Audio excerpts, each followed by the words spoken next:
Wang Pu, hamba raja. Xiao Yan mendapat julukan baru. Dalam perbincangan singkat sebelumnya, Wang memanggilnya Freelander. Jadi dengarkan apa yang katakan, sosok pemalas ini tidak sama, mungkin hanya tampilannya saja yang kurang lebih mirip, namun ada perbedaan pada dirinya. Mungkinkah seseorang berpura-pura? Kata Wang Pusan. Kalau penyamarannya, mereka tidak berpura-pura menjadi Wang Pu, tapi berpura-pura menjadi kita, yaitu berpura-pura menjadi Freelander. Dua jawaban. Hanya saja Freelander tidak mungkin bisa langsung ikut campur dalam dunia, apalagi perang dunia terkuat Pokai. Jika Anda ingin pergi ke dunia kuno keabadian dan iblis, Anda dapat menanyakannya. Mengatakan bahwa dari perkataannya, sepertinya dia tidak akan pergi ke misi yang dikeluarkan oleh institut, dan dia tidak tertarik. Tapi ngomong-ngomong, dalam semua percakapan, tidak ada yang pernah mengungkapkan lokasi mereka, yang membuat Xiao Yan mau tidak mau harus waspada.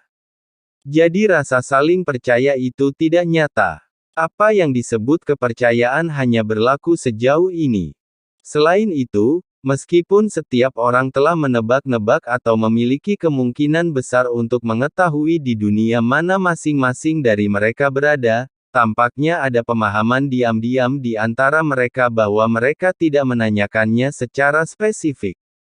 Mereka semua menilai berdasarkan pemikirannya sendiri, bukan bertanya.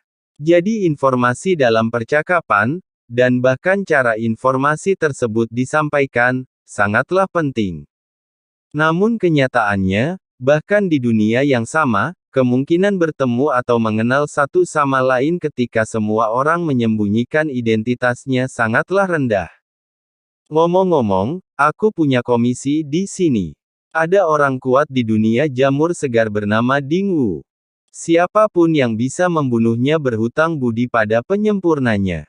Suara perlahan keluar. Tetapi sebenarnya saya menitipkannya dengan sesuatu yang saya ketahui, mungkin ini pertama kalinya saya menitipkannya.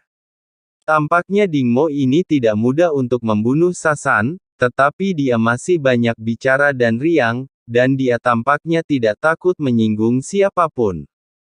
Sejujurnya, lapisan Ding Miao ini adalah roh pedang dari pedang ajaibku. Beruntung baginya, dia berhasil lolos. Menurut informasi yang saya terima, dia sekarang memiliki tubuh fisik dan berada di dunia kuno keabadian dan iblis, tetapi dia tampaknya tidak hidup. Terus menjelaskan. Xiao Yan sedikit berpikir bahwa tidak ada roh pedang yang memiliki tubuh fisik. Maka roh pedang ini sangat kuat, dan pihak lain juga dapat membuktikan bahwa yang kedua lebih kuat. Xiao Yan diam-diam menuliskan namanya, dia tidak akan mencarinya dengan sengaja, tapi jika dia bertemu secara kebetulan, dia tidak akan mencarinya dengan sengaja. Namun, jika orang kuat seperti itu berhutang budi dalam jumlah besar, itu cukup hemat biaya. Lagi pula, tidak ada seorang pun yang ditugaskan oleh Chen Er. Kalau ringan, lumayan murah. Tidak ada titipan dari Yin Chen Er, lagi pula jika dia membuka mulut, itu akan membuktikan bahwa dia akan pergi ke Boneless Ring, dan tidak ada yang mau mengekspos dirinya. Melalui beberapa pertemuan, kekuatan alam dewa kekacauan terus-menerus disebutkan. Tampaknya kekuatan alam dewa kekacauan memang telah melakukan intervensi di dunia ini. Hanya saja kita masih belum mengetahui kekuatan apa itu. Setelah memasuki alam dewa kekacauan, pemahaman Xiao Yan sebelumnya hampir terbalik. Dia melihat masa lalu dan melihat sosok anggrek yang tak terhitung jumlahnya. Alam dewa kekacauan tidak terduga. Keberadaan ini tidak terbayangkan di hadapan Xiao Yan, dan Xiao Yan bahkan percaya bahwa kematian Sang-Sang mungkin ada hubungannya dengan alam dewa kekacauan. Sosok anggrek juga muncul di dunia pegunungan dan lautan. Sungguh aneh. Saya mendengar ada orang yang menyaksikan sosok anggrek di dunia nyata 7 bintang, Lilong, King Xuan, Jurong, Mata Es dan 3 warisan naga berkepala. Pantas saja bagaimana mungkin warisan naga leluhur ini bisa berada dalam timeline yang sama. Ya, namun, warisan tiga naga memiliki sayap angin yang kuat, membuka segel secara paksa hanya akan menjadi kontraproduktif dan menghancurkan warisan tersebut.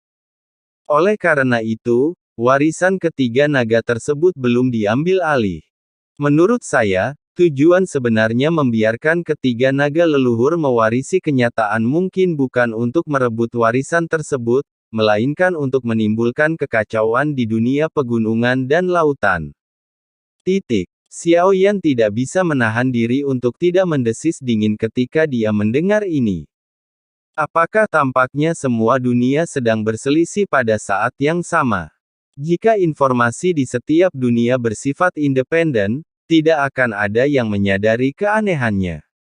Tetapi jika Anda mengetahui bahwa semua informasi antar dunia lain dapat dikumpulkan, Anda dapat melihat bahwa hampir semua dunia tampaknya berada pada saat yang sama, jatuh ke dalam kekacauan yang tidak dapat dijelaskan, dan ini bukanlah kontradiksi di dunia itu sendiri.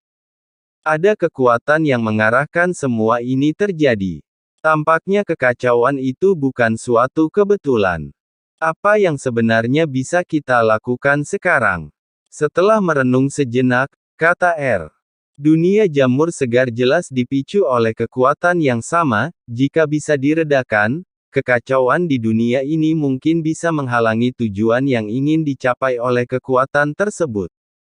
Tenangkan kekacauan, ini bukanlah sesuatu yang bisa dicapai dengan kekuatan sederhana. Kalian semua yang bisa hadir di sini pasti luar biasa, untuk bisa menjadi freelander harus menjadi bagian dari mereka yang menguasai arah arus derasnya waktu. Dalam menghadapi situasi makro, kita harus mengambil tindakan ketika tiba waktunya untuk mengambil tindakan.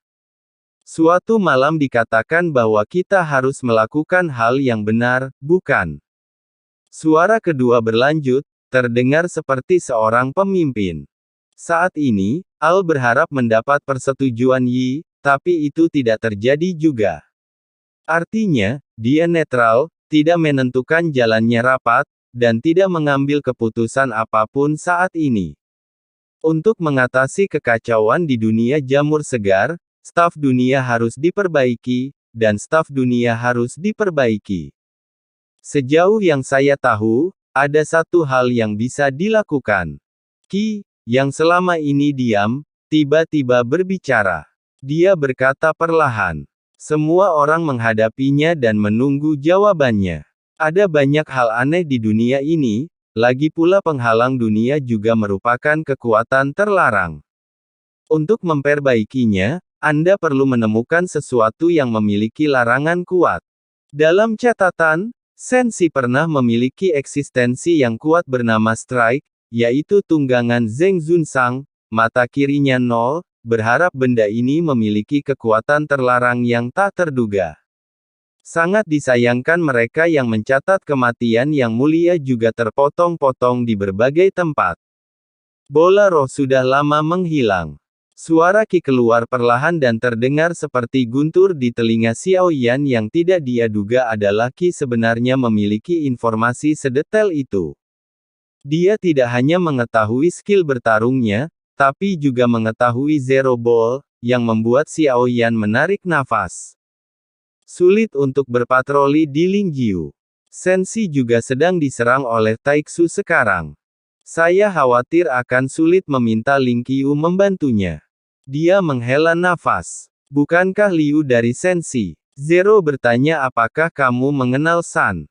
Dia berterus terang dan bertanya langsung kepada Liu tanpa ragu-ragu. Ling Qiu pernah mendengarnya, tapi dia belum pernah melihat Liu Dunduo, suaranya sangat aneh, dan dia sepertinya tidak tahu sama sekali nama Ling Qiu. Xiao Yan sedikit mengernyit. Identitas Liu di sini membuat Xiao Yan semakin curiga bahwa dia bukan dari sistem ilahi. Jika dia seorang freelander, dia juga pasti seorang sensi yang kuat. Jika Anda pernah merasakan zaman Zunsang, lebih mustahil lagi Anda belum pernah mendengar tentang ketangkasan.